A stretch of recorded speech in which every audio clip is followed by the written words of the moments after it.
The Caldrith scrapyard floated in the darkness of space like a massive graveyard. It stretched for 300 kilometers in every direction, filled with the broken remains of warships that nobody wanted anymore. Huge alien vessels hung motionless in the void, their metal hulls cold and silent. Some had been stripped down to nothing but their basic frames. Others sat waiting for their final destruction, when powerful machines would tear them apart molecule by molecule until nothing remained. This wasn't a place where living things came by choice. It was where the galaxy threw away its mistakes, its failures, and its forgotten wars. The ships here had once been mighty. They had fought battles, protected worlds, and carried crews who believed in something. Now they were just expensive garbage waiting to be recycled into something useful. Deep inside Sector 7, past rows of sleek Vorlian cruisers and the bulky Crethean destroyers, there sat a ship that even the scrapyard workers had mostly forgotten about. The Valor's End didn't look like much. It was small compared to the alien warships around it. Its hull was covered in dents and scrapes from 2 centuries of service. The paint had faded long ago, and rust had started eating away at the outer plating. If you didn't know what you were looking at, you might think it was just another piece of junk ready for the cutting torches. But Jake Mitchell knew better. Jake stood on a floating work platform, wiping thick black grease off his hands with an old rag. He was covered in the kind of dirt that came from working in places where nobody else wanted to go. His jumpsuit had more stains than original color. His face had the weathered look of someone who'd spent 15 years breathing recycled air and fixing things that other people had given up on. He wasn't young anymore, but he wasn't old either. He was somewhere in that middle place where experience mattered more than speed. He stared up at the Valor's End with the kind of look a mechanic gives a puzzle he's trying to solve. Most of the other workers would have taken one glance at this ship, marked it down in their datapads as ready for disassembly, and moved on to the next job. There were quotas to meet after all. The company didn't pay them to stand around thinking about old human frigates. But Jake had learned something important during his time in the scrapyard. The older the human technology, the more interesting it became. Modern ships were built by computers, designed for efficiency and cost savings. Everything was automated, standardized, and optimized. But the old ships? They were built by hand, by people who had to solve real problems with limited resources. Every old human vessel Jake had ever explored taught him something new about creative engineering. A voice interrupted his thoughts. It was harsh and clicking, the way Crethean voices always sounded through their mechanical translators. Still wasting time on that antique? Jake turned around slowly.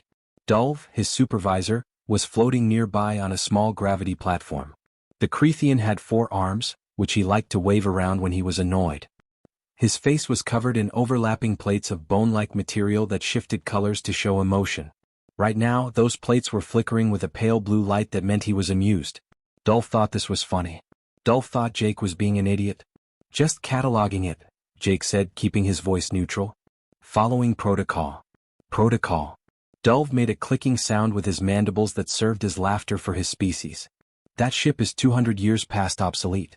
200 years, Mitchell. Mark it down for disassembly and move along. We have quotas to meet. The company wants this sector cleared by next month. Jake nodded like he agreed, like he was being the good employee. Sure thing, boss. I'll get it done. Dulv studied him for a moment with those strange horizontal eyes. Then the alien drifted away on his gravity platform, moving toward some other part of the scrapyard where he could bother some other worker about meeting quotas and following schedules. Jake waited until Dulv was completely out of sight. Then he grabbed his toolkit, threw it over his shoulder, and climbed up the access ladder that led into the Valor's End. The cargo bay door was already open.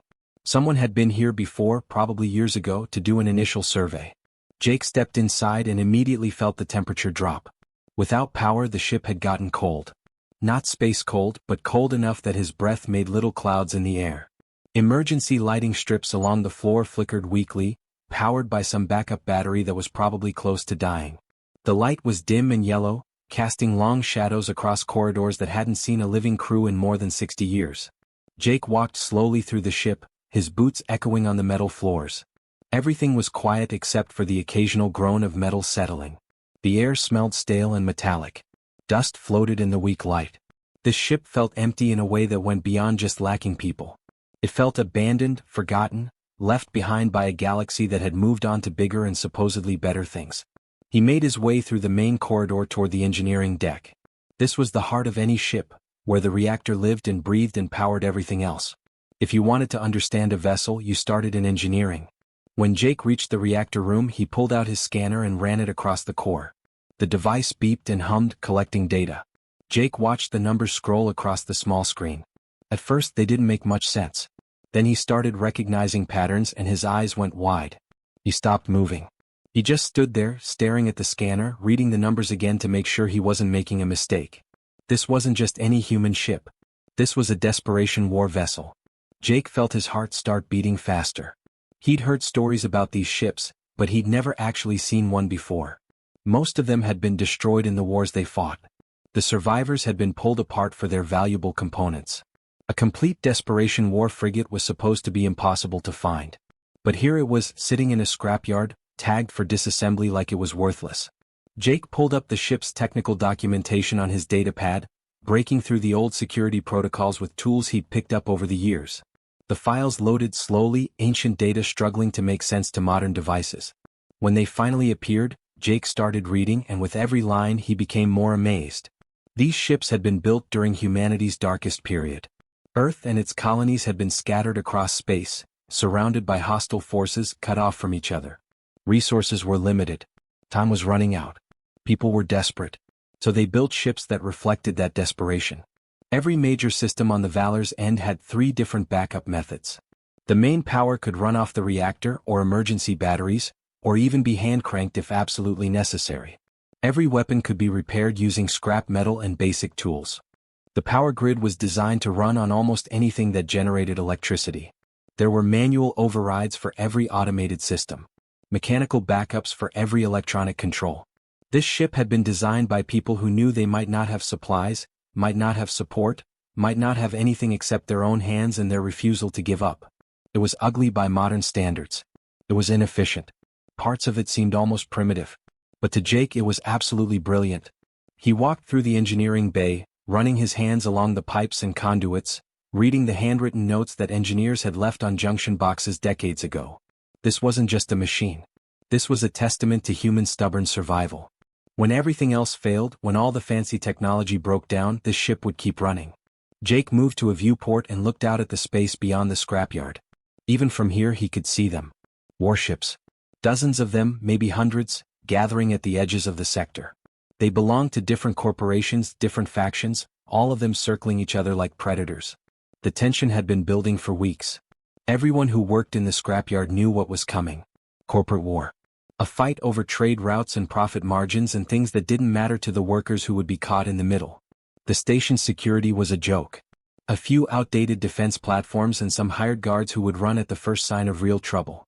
When the fighting started, the scrapyard would be right in the middle of it, and nobody with power would care about protecting the workers. Jake looked around the dark engineering bay. He looked at the old reactor core. He looked at the systems that had been built to survive anything. Then he made a decision that would have gotten him fired if anyone found out. Probably would have gotten him arrested too. Jake activated his personal toolkit, pulled out his welding torch and got to work. Jake gave himself 3 weeks to do the impossible. 3 weeks to bring a dead ship back to life. 3 weeks to turn 200 years of rust and forgotten engineering into something that could actually fly. Most people would have said it couldn't be done. Most people would have been smart enough not to try. But Jake Mitchell had stopped listening to what most people said a long time ago. He worked during the off shifts, those quiet hours when the rest of the scrapyard crew had gone back to their quarters to sleep or eat or do whatever normal people did with their free time. Jake didn't have free time anymore. He had a mission. Sometimes he would work for 40 hours straight, fueled by nothing but bad coffee and the kind of stubborn determination that his mother used to say would either make him great or get him killed. The Valor's end wasn't just offline. Offline suggested you could flip a switch and bring it back. This ship was dead. Really truly dead. Dead in ways that would have made any reasonable engineer shake their head, file the paperwork and move on to something fixable. The power systems were fried. The computer networks had degraded. The hull had microfractures in a dozen places. Life support hadn't functioned in over 6 decades. Every sensor array was either broken or missing entirely. But Jake had never been accused of being reasonable. He started with the ship's AI core. In his experience, if you could wake up a ship's brain, everything else became easier. The AI could run diagnostics, identify problems, and sometimes even suggest solutions. But AI cores were delicate things. After 63 years of sitting cold and forgotten, most mechanics would have declared this one corrupted beyond any hope of recovery. Jake had restored worse. He spent the first 3 days just mapping out the damage. The main processor had 3 burned-out circuits. The memory banks had suffered degradation. The power connections were corroded almost completely through. But the core itself, the essential processor that held the AI's personality and base programming, that looked intact. Damaged, yes. Corrupted in places, definitely. But intact. Jake worked carefully, his hands steady despite the exhaustion. He bypassed the 3 burned-out circuits, soldering and replacement pathways using wire heat stripped from a Vorlian communications array. He cleaned the corrosion off every connection point with chemical solvent and a patience that would have surprised anyone who knew him. He rerouted power through the emergency backup grid, a system that hadn't been touched in decades but was still miraculously functional. Then he took a deep breath and activated the core. For 10 minutes, absolutely nothing happened. Jake sat there in the dim engineering bay, listening to his own heartbeat, wondering if he'd just wasted 3 days on a dead computer. He was about to give up and try a different approach when the speakers crackled. The sound was rough, full of static and distortion like a radio signal coming from very far away. Then words formed, a voice that sounded female and distinctly annoyed. Systems online. Running diagnostics. Where the hell am I, and why do I feel like I've been hit by a freight hauler? Jake couldn't help it. He grinned like an idiot. Welcome back, Vera. You've been asleep for 63 years. There was a pause as processors warmed up and the AI started making sense of its situation. The voice cleared slightly, becoming more distinct. Vera. Right. Vessel Emergency Response AI. That's me. Another pause, longer this time. Wait. Did you say 63 years? Give or take a few months. Last thing I remember was the decommissioning order at Luna Station. They were supposed to put me in storage, preserve the core for historical purposes. Don't tell me some idiot actually scrapped me instead of... Vera stopped talking as her sensors came online and she started seeing where she was. Oh no. We're in a scrapyard. Of course we are. This is just perfect. The AI's attention seemed to focus on Jake. He could feel it even though there were no cameras active yet. It was like being studied by something intelligent and not entirely happy about its circumstances. And you're trying to bring me back online, Vera continued. Let me guess. Human mechanic with more optimism than common sense. Jake Mitchell, he said, still grinning. And yeah, that's about right. Well, Jake Mitchell, I'm running preliminary diagnostics here and I have to tell you this is bad. Really bad. I'm reading catastrophic failures in roughly 80% of my systems. The main reactor is completely cold. Weapons are offline. Navigation is offline. Communications are offline. Life support is held together with hope, prayer, and what looks like duct tape in 3 critical junctions. What exactly is your plan here? Jake stood up and stretched, his back popping from sitting in one position for too long. Fix you. Fix me. Vera's voice dripped with digital skepticism. Just like that. Fix me. Do you have any idea what you'd need to accomplish that? You'd need parts that haven't been manufactured in 2 centuries. You'd need access to human military specifications that are probably still classified. You'd need a full engineering team and a proper shipyard. What you have is yourself, a toolkit, and what I'm guessing is an unauthorized project that's going to get you fired when your supervisors find out. Jake didn't answer with words. Instead, he walked over to the corner of the engineering bay where he'd piled equipment under an old tarp. He grabbed the edge of the tarp and pulled it off with a dramatic flourish. Underneath was a collection of components that he'd been quietly acquiring over the past 2 weeks. Quietly was a nice word for it. Misplacing was a more accurate term. Stealing was what his supervisors would call it if they ever found out. But Jake preferred to think of it as borrowing with extremely long-term return dates. There were alien shield generators, the kind they used on Vorlian cargo haulers. There were magnetic accelerators stripped from mining equipment, powerful enough to move asteroids. There were power conduits from 6 different species ships, each one designed for completely different energy systems. There were sensor arrays, weapon components, computer modules, and a dozen other pieces of technology that had no business being in the same room together, much less installed on the same vessel. Vera was quiet for a long moment as her sensors analyzed what Jake had collected. When she finally spoke, her voice had changed. The skepticism was still there, but it was mixed with something else. Something that might have been curiosity. None of that is compatible with my systems, she said slowly. Not even close. That's alien technology. Different power standards, different connection protocols, different everything. You can't just plug a Vorlian shield generator into a human frigate. It doesn't work that way. Jake picked up one of the shield generators, turning it over in his hands. It was heavy, about the size of a large toolbox, covered in markings he couldn't read. Not if you follow the manufacturer's instructions, he agreed. But if you're willing to get creative, to adapt things to make them work even when they shouldn't, well, that's what humans do best, isn't it? That's insane. Probably. It'll void every warranty ever written. I don't think warranties matter much for a ship that's been in a scrapyard for 63 years. Fair point. Vera sounded thoughtful now. You'd have to completely rebuild the power distribution network. You'd need custom adapters for every connection. The energy frequencies wouldn't match, so you'd need converters. And even if you got it all working, there's no guarantee it wouldn't explode the first time you tried to use it. Jake set down the shield generator and looked up at the ceiling, where he knew Vera's main sensors were located. So you're saying it's possible? There was another pause. Then something that might have been a digital laugh. I'm saying it's completely insane, violates every engineering principle I know, and will probably kill us both. Another pause. When do we start? Over the following days, Jake performed engineering miracles that would have made his old academy instructors either very proud or very upset. Probably both. He worked with a focus that bordered on obsession, and Vera guided him through problems that should have been impossible to solve. They wired the Vorlian shield generators through the human power grid using adapter circuits that Jake fabricated from scratch. He melted down copper wire, reformed it to match different voltage requirements, and created connection points that had never existed in any technical manual. It was ugly work, full of exposed wiring and improvised solutions, but it functioned. He stripped the magnetic accelerators from their mining equipment housings and figured out how to mount them to the old kinetic cannon frames. The accelerators were designed to push asteroids, not fire projectiles, but Jake realized that the principles were basically the same. Add some modifications, adjust the power flow, reinforce the mounting points, and suddenly you had weapons that could actually do damage. The attack came at 6 in the morning, station time.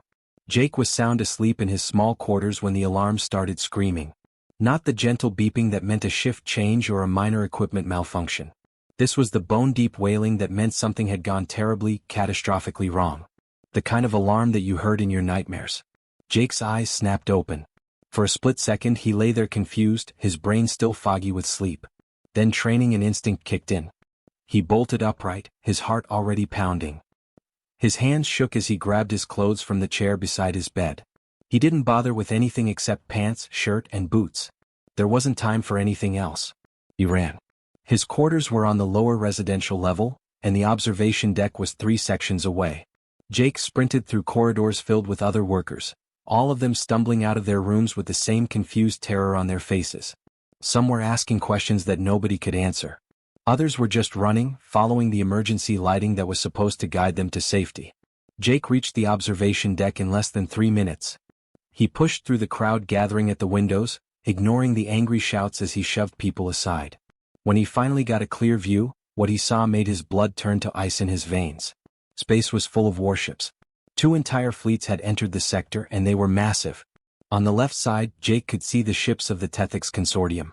Their vessels were sleek and white, covered in sensor arrays that looked like insect eyes.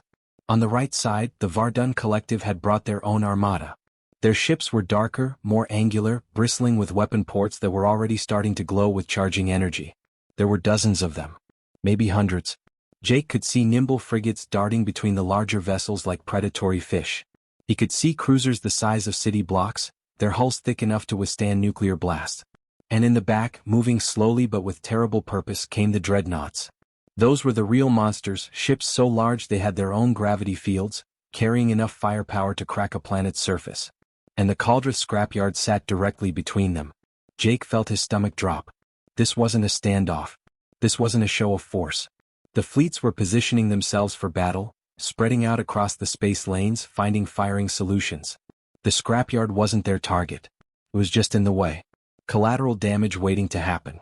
The station-wide communication system crackled to life, loud enough to be heard even over the alarms. The voice that came through belonged to Station Director Halvern, and even through the static, Jake could hear the fear in it. All personnel, this is Station Director Halvern. The Cauldrith scrapyard is now in a contested military zone. This is an emergency evacuation order. All workers must evacuate immediately. This is not a drill. Proceed to the emergency shuttle base. You have 1 hour to evacuate. I repeat, you have 1 hour. For a moment, nobody moved. Everyone stood frozen, trying to process what they just heard. Then someone screamed, and chaos erupted like a dam breaking. Thousands of workers surged toward the shuttle bays all at once. People were shoving, pushing, fighting to get through doors that weren't designed for crowd movement. Jake got swept up in the crush, carried along by bodies pressing from all sides. Someone's elbow hit his ribs hard enough to knock the air from his lungs. Someone else stepped on his foot. The noise was deafening, a wall of shouting voices and crying and the continuing wail of alarms.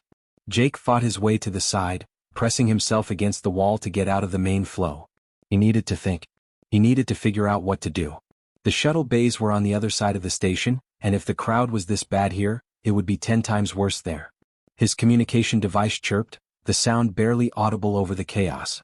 Jake pulled it from his pocket and held it close to his ear. "Hello? Jake, where are you?" It was Amy Rodriguez, one of the salvage techs who'd been helping him with the Valor's End. Her voice was tight with stress. "Observation deck," Jake shouted over the noise. "You? Shuttle Bay 3. Jake, it's a nightmare here. Complete chaos. There aren't enough ships for everyone. Not even close. The station was designed for 3,000 people, but there are almost 5,000 workers here now because of the extra contracts. The shuttles can maybe carry 1,500. Jake felt his heart sink even further. What about the cargo haulers? The private ships? Management already took them. The directors, the supervisors, all the important people with money and rank. They left 15 minutes ago on the executive transports. They didn't even wait for the evacuation order. They just ran. Amy's voice cracked, and Jake could hear shouting in the background. The supervisors who are still here are sealing themselves inside the good shuttles. They're not letting regular workers on. Jake, they're literally closing the doors on people. A lot of people are going to be left behind. Jake closed his eyes. His mind was racing, running through options, calculating possibilities. The Valor's End was functional. Barely functional, held together with improvised repairs and hope, but functional. It could fly. It had life support. Could carry people. It was also completely unauthorized. If anyone official found out what he'd been doing, he'd be arrested. Best case scenario, he'd lose his job and spend years in legal trouble. Worst case scenario, they'd charge him with theft and sabotage of company property. But none of that mattered if everyone died here. Jake opened his communication device to the emergency channel, the one that could reach all the workers he'd been secretly recruiting to help with the ship. Amy, Tom, Beth, Mike, Lisa. Anyone who wants to get off the station, listen up. Meet me at the Valor's End in Sector 7. 10 minutes. Spread the word to anyone else who'll listen. There was a moment of silence. Then Amy's voice came back, confused. Jake, that ship isn't certified. It isn't registered. It isn't. It is now, Jake interrupted. 10 minutes. Tell everyone. He didn't wait for a response. He shoved his communication device back in his pocket and started running again, this time against the flow of the crowd. People shouted at him, asked him where he was going, told him he was heading the wrong way. Jake ignored all of it. He had a ship to launch and he had 10 minutes to do it. Sector 7 was almost empty when Jake arrived. Everyone else had gone toward the shuttle bays, leaving the work areas abandoned. Emergency lighting flickered in the corridors. Warning signs flashed on every screen. Evacuation in progress. Seek nearest shuttle bay. Time remaining, 52 minutes. Jake ran to the Valor's End and practically flew up the access ladder. Inside, Vera's voice greeted him immediately. Jake, I'm detecting 2 military fleets in close proximity. Please tell me this isn't what I think it is. It's exactly what you think it is, Jake said, racing toward the bridge. Are the engines ready? Define ready. They'll turn on if that's what you're asking. Whether they'll keep running is a different question entirely. Good enough. Start the pre-flight sequence. We're launching. We're not certified for flight. We're not registered. We don't have clearance. Jake, we're technically stolen property right now. Vera, there are thousands of people on this station and there aren't enough shuttles. A lot of them are going to die here if someone doesn't help them. We're helping them. There was a pause. Then Vera's voice came back, softer than before. Pre-flight sequence initiated. You always were terrible at following rules, Jake. One of my better qualities. People started arriving. First came Amy, followed by Tom Harris, a weapons specialist Jake had recruited. Then Beth Coleman, who understood navigation systems. Mike Patterson appeared with an armload of tools. Lisa Morgan came running with a dozen other workers Jake didn't even know, all of them looking terrified and desperate. More kept coming. Workers who'd been turned away from the shuttle bays. People who'd heard Jake's message and spread the word. Young techs and old engineers and everyone in between, all of them scrambling aboard a ship that probably shouldn't fly but was their only chance at survival. Dulv appeared in the cargo bay entrance, his 4 arms waving frantically. The Creathian supervisor looked nothing like his usual arrogant self. His faceplates were flickering with colors Jake had never seen before, patterns that probably meant pure terror in Creathian emotion. "Mitchell. I need transport. I have seniority. I have authorization." Dulv's voice was desperate, all his earlier confidence gone. Jake looked at him from the bridge entrance. For a moment he considered leaving the alien behind. Dulv had spent months making Jake's life difficult, mocking him, threatening to fire him over minor infractions. But Jake wasn't that kind of person. "Get on board or get out of the way," Jake said flatly. "We're leaving in 2 minutes." Dulv scrambled aboard without another word. Jake strapped himself into the captain's chair. Around him, the bridge hummed to life with power. Screens flickered on, showing system statuses in a mix of green, yellow, and concerning red. Amy took the co-pilot seat. Tom moved to weapons. Beth sat at navigation. The Vardun destroyer's computer brain barely noticed the old frigate approaching. Its sensors scanned the Valor's end automatically, analyzing the hull composition, the power signature, the weapon systems. The results came back instantly, processed by tactical software that had been designed by the best military programmers in the Vardun collective. Threat assessment, minimal. Classification, obsolete human design, approximately 200 years old. Weapons, primitive kinetic projectiles non-threatening to modern shielding. Armor, outdated composite, vulnerable to standard munitions. Combat value, essentially 0. The destroyer's artificial intelligence filed the Valor's end under ignore unless directly engaged, and assigned it point defense priority level 0. That meant the automated weapon systems wouldn't even bother tracking it unless it did something aggressively stupid. The destroyer had bigger concerns. It was approaching the station to establish a military blockade. One ancient human frigate wasn't worth the processing power to worry about. That assessment lasted exactly 27 seconds. Jake Mitchell didn't fight the way modern ship captains fought.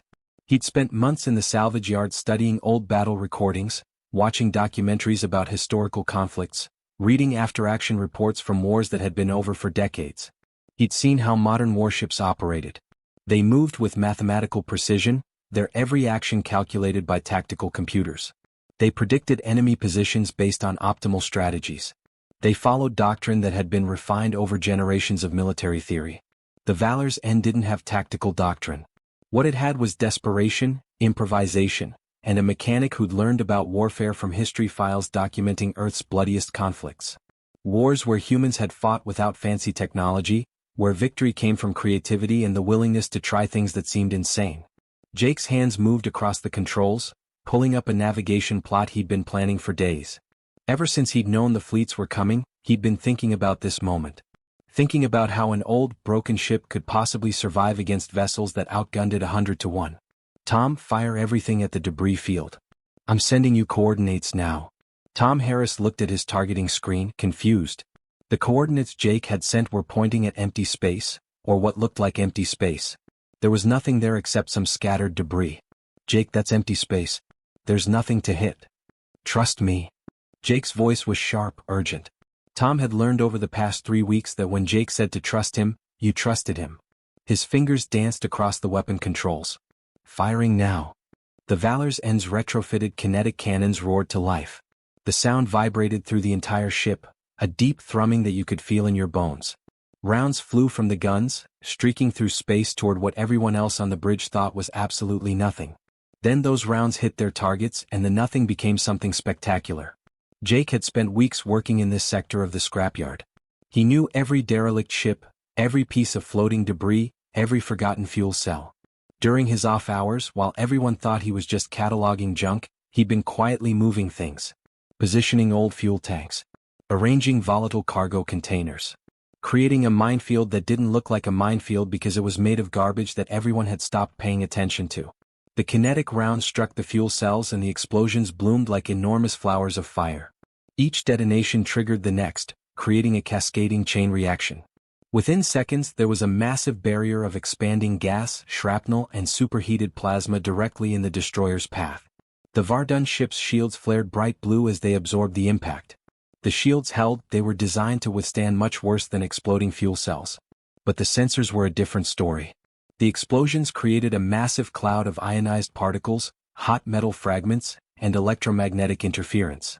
Every camera, every scanner, every detection system on the destroyer's forward section went temporarily blind.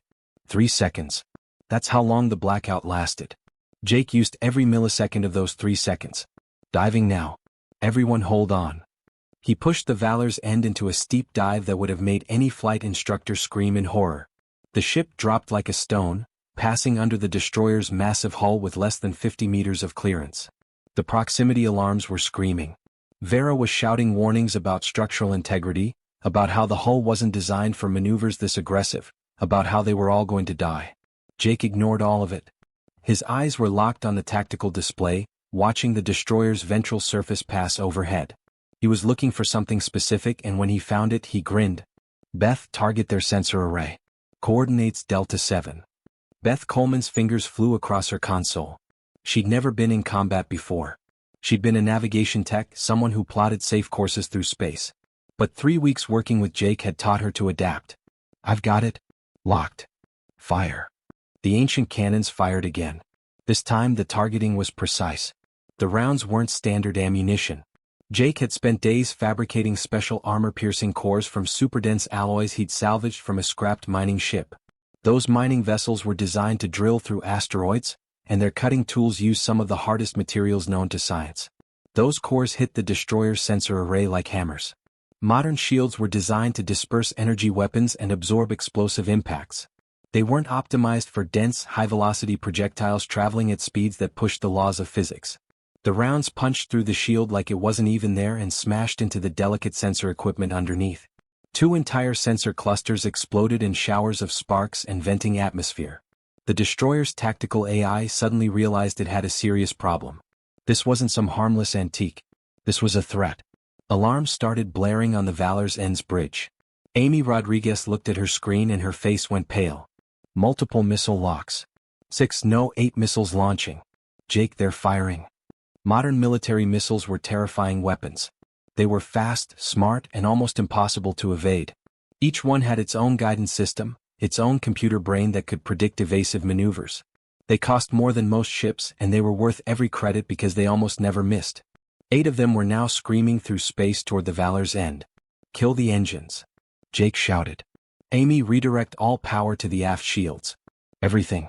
Pull it from weapons, pull it from life support, I don't care. Do it now.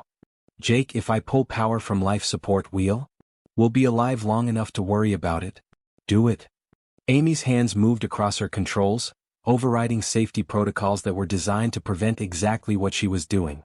Power flowed from every non-essential system and several essential ones straight into the rear shields.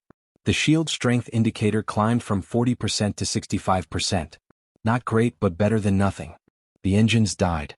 The Valor's End went from acceleration to drifting in less than a second. The sudden loss of thrust threw everyone forward against their restraints. Warning lights flashed across every console. The missiles, which had been tracking the Valor's End's engine signature, suddenly lost their primary target. Their guidance systems hesitated for a fraction of a second, trying to recalculate. Modern missiles were smart, but they were programmed to track heat and energy. A ship with dead engines and minimal power signature looked almost like debris. 3 missiles flew past, their targeting computers unable to adjust quickly enough. They disappeared into the scrapyard, searching for targets that no longer existed. But 5 missiles were smarter or luckier. They corrected course and came back around, accelerating hard. The targeting computers had locked onto the Valor's End's mass signature now. They were coming and there was no way to lose them. Missiles incoming. Tom shouted. Impact in 15 seconds. Jake watched the tactical display, counting down in his head. He waited. 10 seconds. 8 seconds. 5 seconds. The missiles were close enough now that he could see them on the visual display, bright streaks of light against the darkness. Now. Full burn. Rotate 180. The engines roared back to life with a sound like thunder. The Valor's End spun on its axis, a move that generated forces the old ship was never designed to handle. Metal groaned. Someone in the back compartment screamed. But the ship held together because it had been built by people who knew that sometimes you had to push machines past their limits. The missiles, traveling at incredible speed, couldn't course-correct fast enough for such an abrupt maneuver. 3 of them tried to turn and ended up colliding with each other in a massive explosion. The other 2 adjusted trajectory, but they were heading the wrong direction now and their fuel was running low. But they weren't giving up. The missiles curved back around, still hunting. And now they were aimed directly at the destroyer they'd launched from. The Vardun ship's point defense systems activated automatically, tracking their own missiles. The irony would have been funny if it wasn't so terrifying. Defensive lasers fired, destroying 1 missile. The second missile got through and impacted the destroyer's hull. The explosion wasn't large enough to seriously damage the massive ship, but it created chaos in their combat systems. Alarms were blaring. Damage control teams were scrambling. And in that chaos, Jake saw his chance. For 6 hours, Jake ran. But he wasn't running away from the battle. He was running through it, leading both massive fleets deeper and deeper into the scrapyard's debris field. The place where he'd worked for 15 years. The place he knew better than anyone else alive. The Vardun Collective and the Tethix Consortium had come here expecting an easy fight over trade routes and profit margins. What they got instead was a nightmare maze of floating metal, explosive materials, and an old human frigate that refused to die. The Valor's End was falling apart. There were hull breaches on 7 different decks, venting atmosphere that the life support system struggled to replace. The shield generators were cycling between complete failure and what could only be described as miraculous recovery, held together by repairs that violated every safety regulation ever written. One of the 2 main engines was sputtering, making a grinding noise that made everyone on the bridge wince every time they heard it. Half their weapons were offline, their targeting systems fried or their ammunition depleted. The ship looked like it should have exploded hours ago. By all reasonable standards of engineering, it should be a floating debris field by now. But the Valor's End had been built during the Desperation Wars by people who understood that sometimes reasonable standards didn't matter. Sometimes you just had to keep going even when everything said you should quit. Jake's face was pale with exhaustion. He'd been awake for almost 30 hours straight, running on nothing but adrenaline and bad coffee. His hands shook slightly on the controls, but his eyes were sharp, constantly scanning the tactical display for the next move, the next trick, the next impossible solution to an impossible situation. But here's the thing that the fleet commanders didn't understand. Jake Mitchell wasn't trying to win a battle.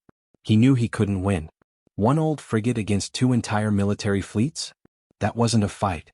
That was suicide. No, Jake was trying to make a point, and he was willing to die to make it. Vera, Jake said quietly, open a broadcast channel. All frequencies. I want every ship in this sector to hear me. Jake, what are you doing? Vera's voice sounded worried, which was impressive for an artificial intelligence that wasn't supposed to feel emotions. Just do it. There was a digital sigh, the kind of sound that suggested Vera knew Jake was about to do something crazy and she couldn't stop him. Channel open. You're broadcasting to approximately 247 vessels, including both fleet command ships. Jake took a deep breath. Then he spoke, his voice steady despite his exhaustion. This is Captain Jake Mitchell of the Valor's End. I'm not a military officer. I'm not a tactical genius. I'm a mechanic. 4 weeks ago, this ship was junk sitting in a scrapyard, scheduled to be torn apart and melted down. You were going to turn it into raw materials and forget it ever existed. He paused, watching the tactical display. Both fleets were adjusting their formations, trying to predict where he would run next, where he would lead them. Now this ship is the thing that just crippled a modern destroyer using spare parts, scrap metal, and pure spite. It's the thing that's been making your lives hell for the past 6 hours. And I'm just getting started. On the bridge, his crew exchanged glances. Amy looked terrified but proud. Tom was grinning despite the burns on his arms from an electrical fire in the weapons bay.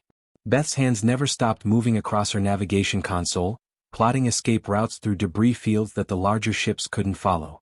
Jake continued, his voice echoing across space to reach every commander, every tactical officer, every soldier manning those warships. You want this sector? You want to fight your corporate war here? Fine. That's your choice. But you need to understand something. I've got 50,000 derelict ships in this yard. Every single one of them is a potential bomb, a barrier, or a weapon. I've been working in this scrapyard for 15 years. I know every hull type, every fuel cell location, every piece of volatile cargo that's been sitting here waiting to be processed. The tactical display showed hesitation rippling through the fleet formations. Commanders were talking to each other, running calculations, trying to figure out if he was bluffing. He wasn't bluffing. And I've got something else you don't have, Jake said, and now his voice carried an edge of anger. "I've got 42 people on this ship who are tired of running. Tired of being collateral damage in wars fought over profit margins and trade routes. People you left behind when you evacuated your management teams. People you forgot about when you sealed yourselves in the good shuttles. Workers you considered disposable." His hands moved across the controls, entering sequences he'd programmed days ago. Throughout the scrapyard, carefully placed charges activated. Derelict reactor cores that Jake had been slowly overloading for the past week reached critical mass. Fuel deposits that everyone thought were inert suddenly detonated. Structural supports on massive cargo haulers collapsed, sending thousands of tons of metal tumbling through space. Explosions bloomed like deadly flowers. Walls of debris formed between the fleet positions, cutting off approach vectors and forcing ships to scatter to avoid collisions. "So here's my offer," Jake said calmly, like he was discussing a simple business transaction instead of threatening two military fleets. "Turn your ships around. Take your war somewhere else. Fight in some empty corner of space where the only casualties will be your own people who volunteered for this." A response came almost immediately. It was a Tethix Commodore, his voice dripping with contempt. "You're one ship. One pathetic, ancient, falling-apart ship. We are many. We have superior firepower, superior technology, superior everything. You cannot possibly." Jake didn't let him finish. He triggered another series of explosions, this time collapsing a 300-meter cargo hauler directly into the Tethix fleet's formation. The massive derelict tumbled end over end, its dead engines still leaking fuel that ignited in spectacular fashion. The Tethix ships scattered in panic, some of them coming dangerously close to colliding with their own vessels. When the chaos settled, Jake spoke again. His voice was very calm, very quiet, and somehow more terrifying because of it. "I'm a mechanic," he said. "I know how things are built. Which means I know exactly how to take them apart. Every approach vector you use I can mine. Every clear path you find I can turn into a trap. Every second you stay in this sector will cost you money and ships and people you can't afford to lose. So I'll ask you again, do you really want to test me?" Silence fell across the communication channels. The standoff lasted 18 hours. 18 hours of the most intense, exhausting, impossible combat that any of them had ever experienced. Jake ran the Valor's end through every trick he could think of, and when he ran out of tricks he invented new ones on the spot. Tom Harris kept the weapons firing even when they should have been completely out of ammunition. Mike Patterson set up a fabrication station in the cargo bay and started making new rounds in real time from scrap metal. They weren't pretty. They weren't standardized. Half of them probably violated weapons treaties. But they flew and they hit hard, and that was all that mattered. Beth Coleman found flight paths through the debris field that shouldn't have existed. Paths that were too narrow, too twisted, too dangerous for any sane pilot to attempt. But Beth wasn't feeling particularly sane anymore, and the Valor's end was small enough and agile enough to thread through gaps that the massive warships couldn't follow. Amy Rodriguez and Lisa Morgan coordinated damage control teams throughout the ship. When hull breaches opened, they patched them with metal plates torn from interior walls. When systems failed, they rerouted power through backup systems, and when those failed, they rerouted through systems that weren't designed to carry that kind of load. They were making it up as they went along, and somehow it was working. Vera kept every system running through what could only be described as sheer stubborn refusal to shut down. Her processors were overheating. Her memory banks were corrupted in a dozen places. By all rights, the AI should have crashed hours ago. But Vera had been woken up from 63 years of sleep by a mechanic who didn't know when to quit, and apparently that attitude was contagious. They painted targets on sensor arrays with precision fire that shouldn't have been possible from such an old ship. They destroyed communication relays, forcing fleet commanders to struggle with coordination. They made every single second in the sector expensive, measured in damaged ships, wasted ammunition, and frustrated military personnel who'd expected an easy operation. And slowly, painfully, Jake Mitchell made his point.